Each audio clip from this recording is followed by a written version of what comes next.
Bueno, guretzat ere oso pozgarria da hilabete luzeetan egindako lana amaituta ikustea. Egia esan, lan handia izan da, Beraunkalea handia delako eta anbiziozko proiektua izan delako. 3 fasetan garatu da proiektu hau, hasiera batean goiko skate parka bihurtu genuen aparkaleku, txakurrentzako eremua tokiz aldatu genuen eta espazio hori jendearentzat irabazi genuen. Ondoren 3. fasean tirolina jarri dugu bertan. Horrek ahalbidetu zigun etxe aurreetako 2 plaza liberatzea eta espazio publikoa irabaztea.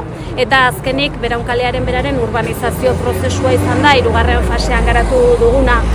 Prozesuan oso kontuan hartu ditugu bizilagunen ikuspegiak, eskaerak, beraiek egindako proposamenak, eta zentzu horretan ere elkarlana oso estua izan da, eta talde teknikoa bizilagunekin etengabe egon da, eta nik uste dut hori ere badala emaitzaren, arrakastaren osagai garrantzitsu bat, eta esatea, obra guztira 2,4 milioi izan direla, 130% Eusko Jaurlaritzak ordaindu duela, gainontzeko udalaren gain joan da. Eta esatea, efectivamente, hemen ez da ezer bukatzen, ez? Auzoa eta eremua berritzen eta hobetzen jarraitzeko, izango dira lan gehiago ere, eta de hecho, momentu honetan ere lanean ari gara.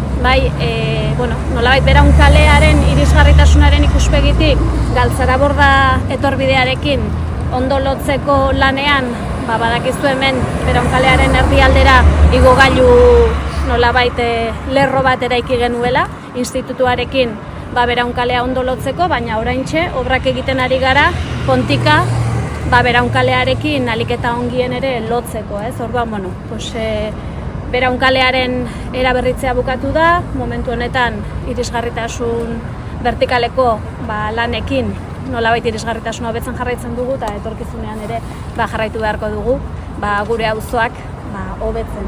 Baina hori, uste dut irisgarritasunaren ikuspegitik, espazio publiko kalitatezkoa irabaztearen ikuspegitik sekulako aurrera pausoa egin dugula.